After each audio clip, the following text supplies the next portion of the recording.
as Richard Diamond, Private Detective.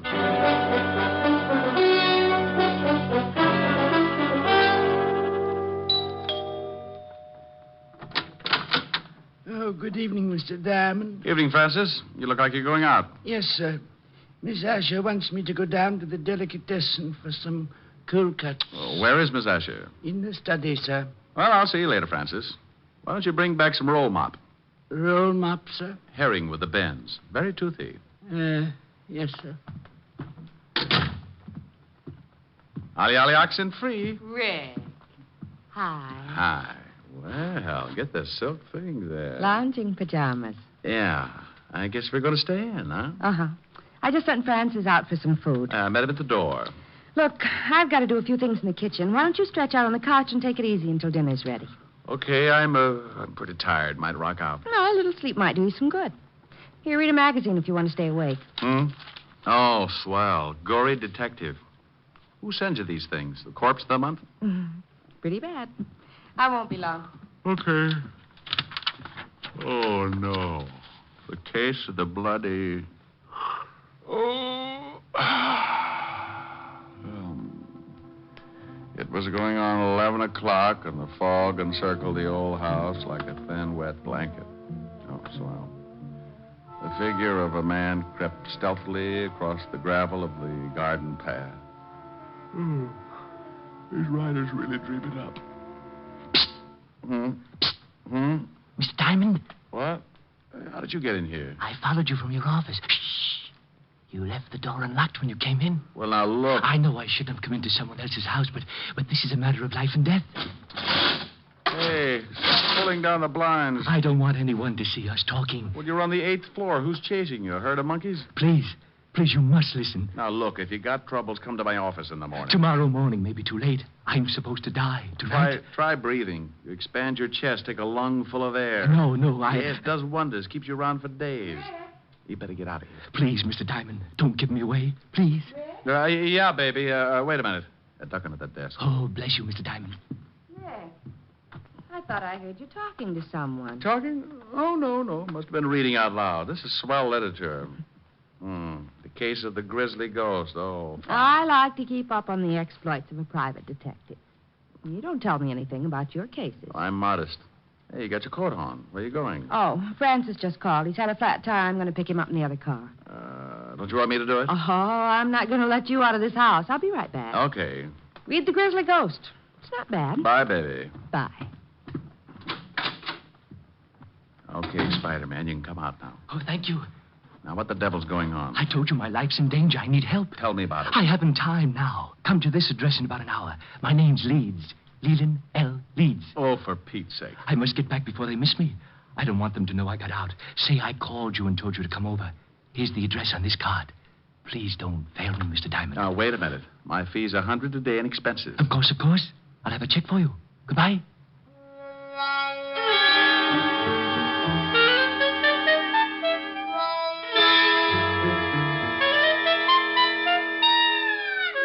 He went out like an undertaker stealing a can of embalming fluid, and I poured myself something just about as strong.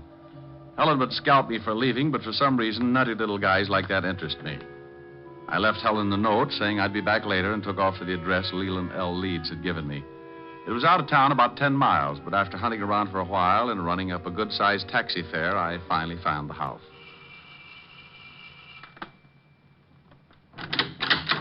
Yes? Yes. I got a call from a Mr. Leeds at this address. He asked me to come over. My brother? I don't know. Well, it couldn't have been. He's very sick. He's upstairs sleeping. Well, he was just coasting off to Dreamland when he called me. I think you'd better let me in. Oh, a detective. All right. Just what did my brother tell you, Mr. Diamond. He said his life was in danger. I'm Nina Leeds. I think you'd better come into the living room, Mr. Diamond. Dr. Miller can explain things better than I can. Sure. Roger? Hmm? This is Mr. Diamond. He's a detective. Oh? Lee just called him.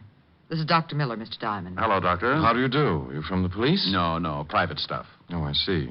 Now, Mr. Diamond, I'm afraid you made a trip for nothing. Well, here are the drinks. George, this is Mr. Diamond. He's a private detective. What? Mr. Diamond, this is George Brodeen. How are you? Oh, fine, thank you. Anything wrong? I don't know. Lee phoned Mr. Diamond and told him he was in danger. How did you know that, Doctor? I told Miss Leeds what he said, but not you. I'm Mr. Leeds' doctor. He's having a nervous breakdown and suffers from an extreme persecution complex. If he called a detective, I'm sure he must have said something like that. That's quite correct, Mr. Diamond. What do you do, Mr. Brodeen? Why, I'm with the New York Museum. I'm a friend of the family. I've been watching Lee break up for the past month. Mm-hmm. May I talk to your brother, Miss Leeds? I don't think you can. I gave him a very strong sedative. Let me get you a drink, Mr. Diamond. When Lee wakes up, you can talk to him. Sure.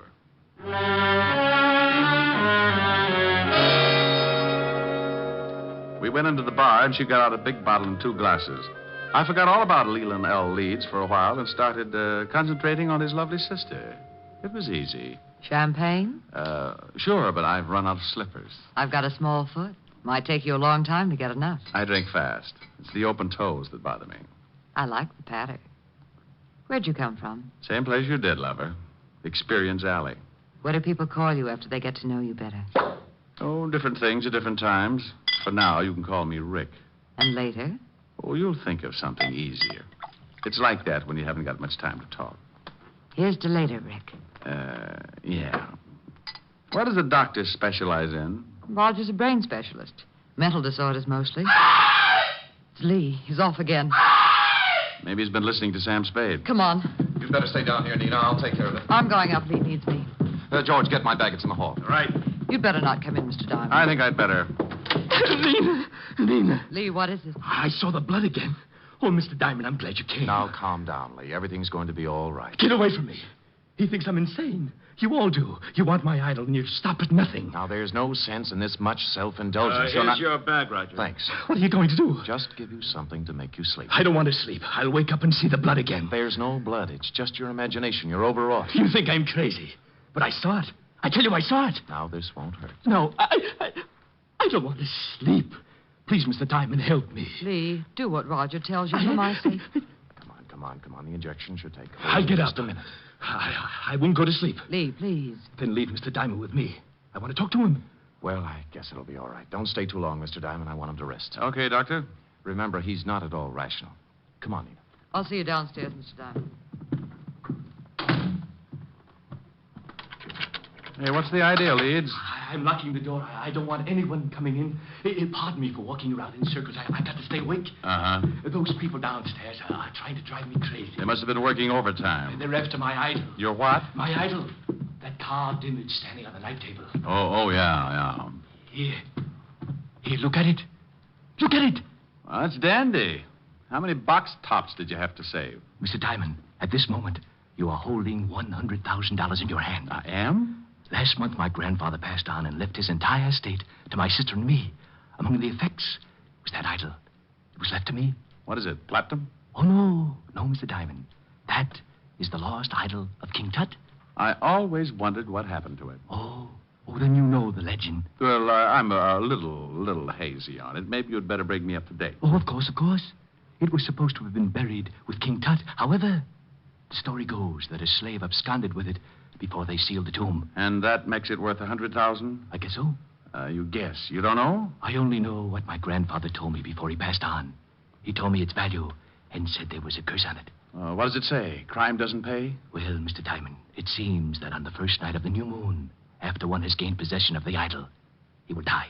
Next week, Tom Swift and his electric grandmother.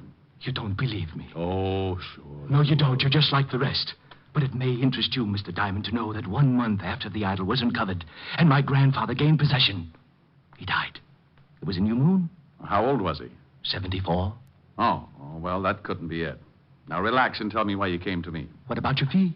Oh, forget it. You can just buy me a broom to ride around on. Good night, Mr. Leeds. Remember, Mr. Diamond, it's a new moon. You don't have much time. Oh, brother. Did you talk to her, Mr. Diamond? You might call it that. Now, do you understand? Your point's well taken, Doctor. What about that hunk of stone? Maybe if you gave him a teddy bear? Oh, the idol he's got is absolutely worthless. His grandfather had the same unusual ideas about it. Is there such an idol? Well, there's a legend, but no one has ever found even the slightest clue that it's a fact. Now, I've examined Lee's idol, and it's certainly not worth more, any more than the granite it's carved from. Well, I'll be saying good night. I hope he gets better. Can't I get you another drink, Mr. Diamond? You certainly deserve something for your trouble. No, thanks. Goodbye, Doctor, Mr. Rodin. Thanks, Miss Leeds. I wish I could make this up to you. I'll take a rain check. It'll be raining a lot this month. Yeah. Well, good night, Miss Leeds. Good night.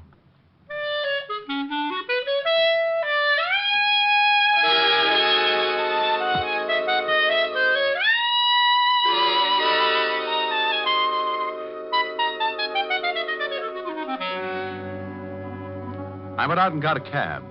As far as I was concerned, the frightened little man in the nightshirt was going to end up modeling straitjackets, and the private detective would only add to the confusion. It was 8 o'clock, and I told the cabbie to take me to 975 Park Avenue. Helen would be angry, but it was worth going back to. A couple of hours with her could make a guy as contented as a bear that had just cornered the honey market. We pulled up in front of Helen's apartment, and I paid the cabbie. I was just going in when a small convertible skidded to a stop in front of the building. Mr. Diamond!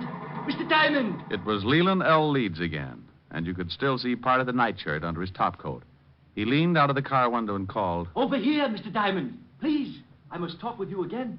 I'd had enough of the jumpy little man with the idol, so I started into the apartment without answering.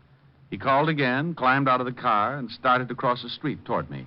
I looked back just in time to see the other car swing in toward me. Look out, Leeds! I ran back into the street and looked after the disappearing car. The lights were off, and I couldn't get the license number. It was too far away. I leaned down by the little man in the nightshirt. He was pretty far away, too. He was dying in a hurry. Mr. Diamond? Yes, Leeds? Take the idol. When you left, I found out why it was worth all that money. They didn't want me to tell you, so they followed me and ran me down. It's in my coat pocket.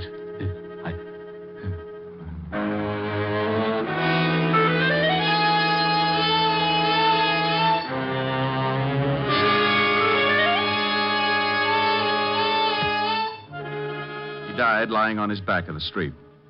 Several people were coming out of the building, so I reached into his pocket and pulled out a chamois bag. I guess the idol was inside, so I put it in my coat and went in to call the police. Oh, Mr. Diamond. Miss Asher's been worried. Hello, Francis. Tell her I'm back and let me use the phone. Certainly, sir. She's upstairs. Is something wrong, sir? You look worried. The man got hit by a car. I've got to call the police. Oh, my goodness. Is he hurt badly? Bad enough to get buried. Oh, my goodness. Homicide, Sergeant Otis. Otis, let me talk to the lieutenant. Is this Diamond? No, it's the Beaver boys. Now put the lieutenant on the phone. And what do you do with all those tired jokes? You can't keep using them. I give them away to idiots. Want to start a collection? Oh.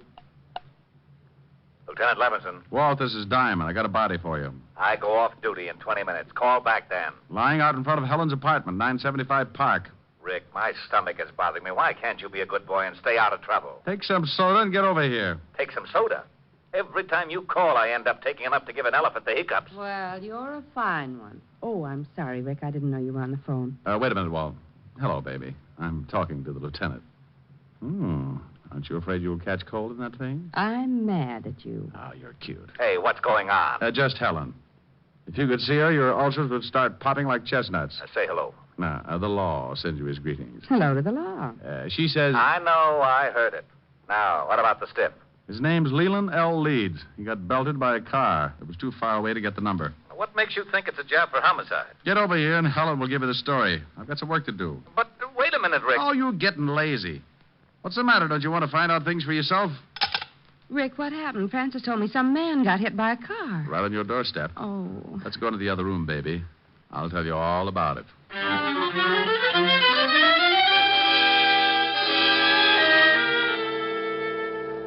We went into the warm study, and Helen poured me a tall drink. I briefed her on what had happened earlier in the evening, and she sat down next to me. There's something about red hair that does things to me. It smelled fresh and clean, and with her that close, I could have been sitting in the middle of the Arctic and still kept my temperature above 102. Rick, do you have to go back out there? Well, somebody's got to tell his sister, and in a way, I feel a little responsible. Are you going to give her the idol? Hmm? The idol. The thing you took from poor Mr. Leeds' coat. You could at least show me what I'm playing second fiddle to. Oh, that's right. Yeah, I nearly forgot about it. Oh, here it is in this chamois bag. Oh, what an ugly little thing. And that's supposed to be worth all that money? Well, that was what Leeds, Hey, something's missing. Yeah, one of the eyes. Must have come loose when the car hit him. Probably in the bag. Yeah, there it is. Rick! Yeah. It was painted over. You'd never guess it unless you pried it loose. What's as big as a marble? Is it real? Well, you've got enough of them around, you tell me. It is. Rick, I think it's the pigeon blood. Why, it's worth a fortune. What are you doing? I'm scratching the other one. Well, Mr. Leeds wasn't so squirrely after all. This is ridiculous. You only read about things like this. 2 pigeon blood rubies. No wonder he thought it was worth $100,000. He said he found out tonight. He must have been scratching at them. Oh, then it wasn't just a hit and run. I don't know. Baby, I don't want to get hung up with a lot of explanation to Walt. Rick, what are you doing? Taking the other eye out. There. Now here. Hang on to these and don't let them get out of your little hot hand. When Walt gets up here, tell him what I've told you. Well, will you be back? An hour ago, I laughed at a little guy when he told me he was going to die. He said it was a full moon and he had a curse on him. I'm still a skeptic, but I'm a new boy when it comes to voodoo. I've got to hurry over there before the whole bunch of them turn into bats.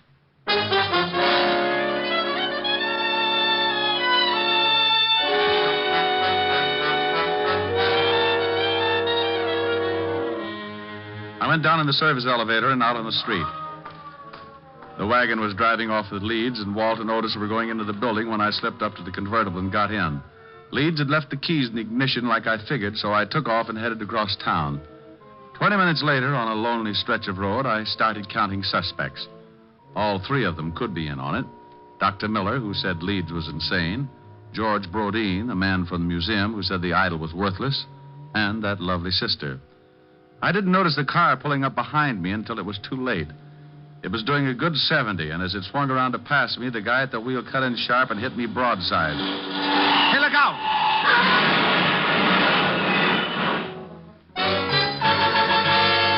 I went through a white fence and over an embankment. The car rolled, and somebody dropped the night on my head. I went to sleep. I don't know how long it was before I started coming around, but when I tried to shake myself back, it was like pulling my head out of a barrel of molasses. It stuck to my eyes and plugged up my ears. I tried to claw the stickiness away, but my hands were like 2 baseballs. I moved my shoulders and felt the stiffness in my back. It spread out to my hands and down to my feet. I opened my mouth and took in a lot of air. I finally made it.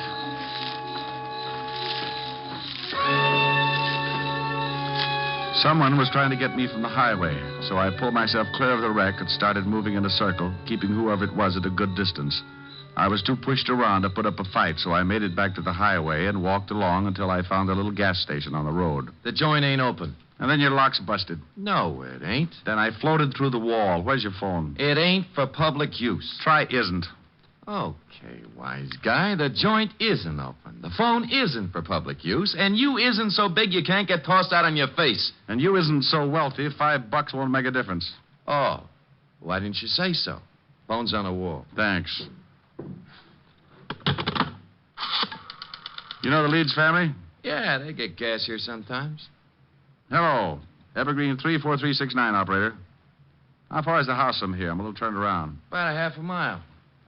Hello, Francis? Is Lieutenant Levinson still there? No? Well, just tell him to get out to 19319 Jackson Heights Boulevard. I've got a killer for him. Yeah, oh, my goodness. Now, hurry it up. You a cop? Shamus. What do you take for the use of your car for an hour? My wife would kill me. I'll drive you wherever you want to go.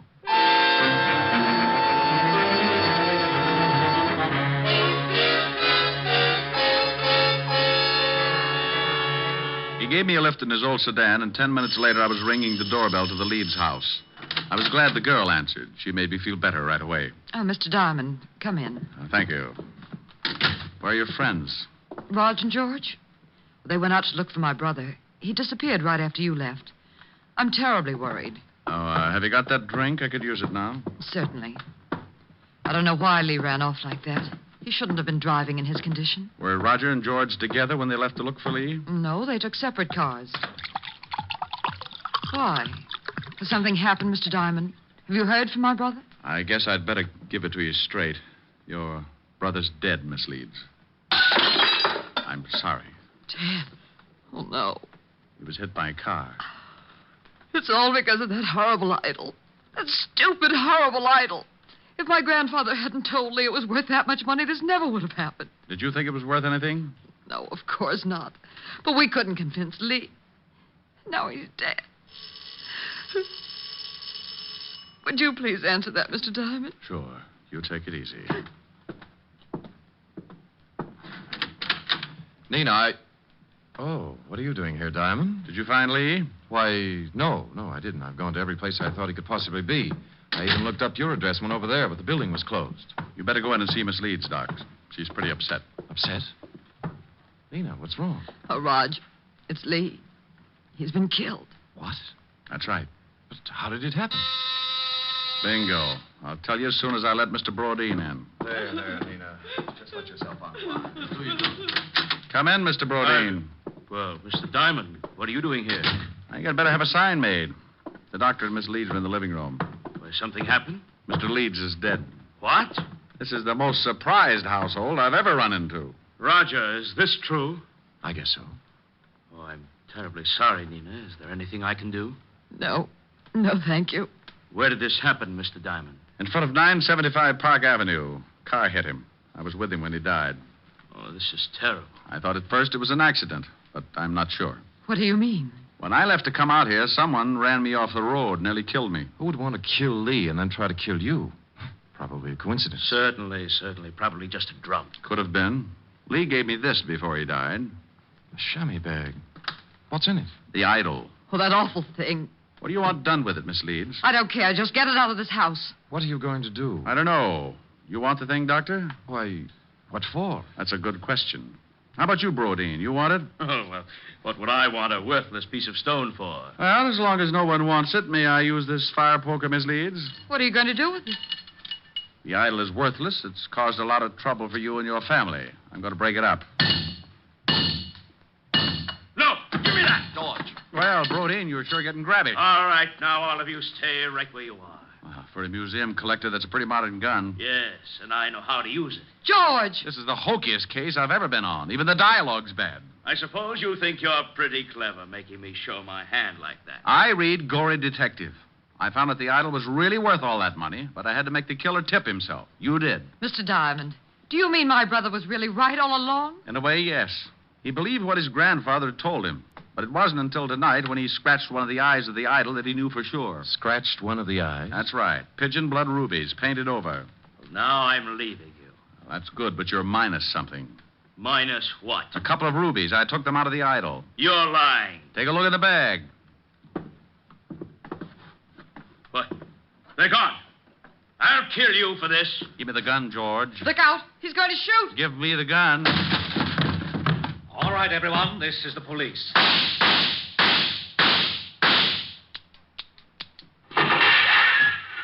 Oh. You killed Mr. Diamond. He shot Diamond, all right, Lieutenant. Put the bracelets on him, Otis. Sure. Come here, you. Not him. Put him on Diamond for disturbing the peace. Pin the medal on the other guy. No. Sure thing. How do you like that, wise guy? Oh, no. Rick? No, I'm dying. Ricky? Oh. Rick, wake up. All right, George. Drop the gun. Rick, you've been dreaming. Hmm? Oh, Helen. Oh. Oh, you were having a big, fat nightmare. I came down from upstairs and you were asleep on the couch with Gory Detective. Oh, well, I started reading some story and I got mixed up with Egyptian idols and the rubies. I got shot. That's the case of the ruby eyes. That was the craziest dream. I solved the crime and got shot 6 times for my trouble. Oh. Lieutenant Levinson and Otis came in and arrested me for disturbing the peace. After you were shot 6 times? Yeah. Otis loved it. That wasn't in the magazine. I worked out my own ending. Move in. That's pretty. What are the lyrics? Well, an awful lot of them. I'll sing them. Okay. I'm sitting high on a hilltop, Oh, I remember that. tossing all my troubles to the It's moon, from Thanks a Million where the breeze seems to say, don't you worry, with Alice Faye. things are bound to pick up pretty soon. Here, 'neath the sky on the hilltop, seems to me the world is all in tune. I forget all the bustle and hurry, tossing all my troubles to the moon. I know someone will love me, and everything will be just grand. Just so the stars up above me continue doing business at the same old stand. It's mighty sweet in the evening when I've had a busy afternoon, sitting high, high, high on a hilltop, tossing all my troubles to the moon. Sing it again, Rick. I'm sitting high on a hill. Oh, Rick, the grouse. Yeah, listen to that. Where the breeze seems to say, don't you Hey. worry. How you like that, wise guy? Oh, that's really awful. Yeah, well, maybe you know how I feel when you open that big bazoo of yours. You mean I sound like you do? Look, Diamond, what do you think the rats keep jumping out of my window for? Well, maybe if you had some plastic surgery. And your crummy jokes are as bad as your crummy singing. So please, save the world from a horrible fate and cut your throat or something. Oh, yeah? Well, let me tell you, old boy. I'm sitting high on a hilltop, tossing all my troubles. Hey, you! Shut up! We want to hear Diamond. Yeah, shut your big bazoo. Yeah, shut up! What's that? You heard us. We want to hear Mr. Diamond. Oh, no, no. Rick. Yeah, my dear public.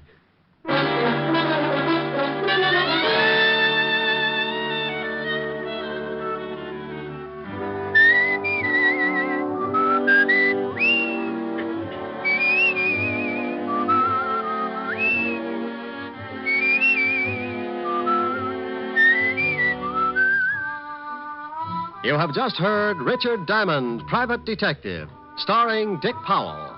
Helen was played by Virginia Gregg, Lieutenant Levinson by Ed Begley. Also in our cast were Wilms Herbert, Peter Leeds, Yvonne Patey, Stephen Dunn, and Jack Crucian. Music was under the direction of Frank Worth. Richard Diamond is written and directed by Blake Edwards. Portions were transcribed. Dick Powell soon will be seen in the screen version of the best-selling novel, Mrs. Mike. Now, this is Eddie King inviting you to be with us again at the same time next week when we will again bring you Dick Powell as Richard Diamond, Private Detective.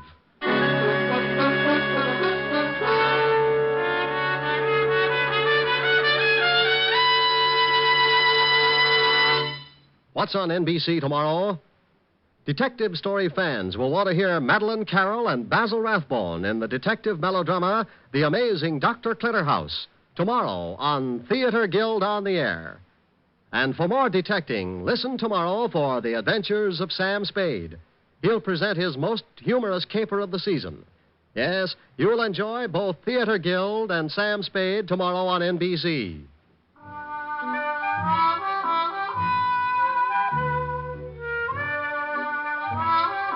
Next, it's Free Ride to Danger with Dorothy McGuire on NBC.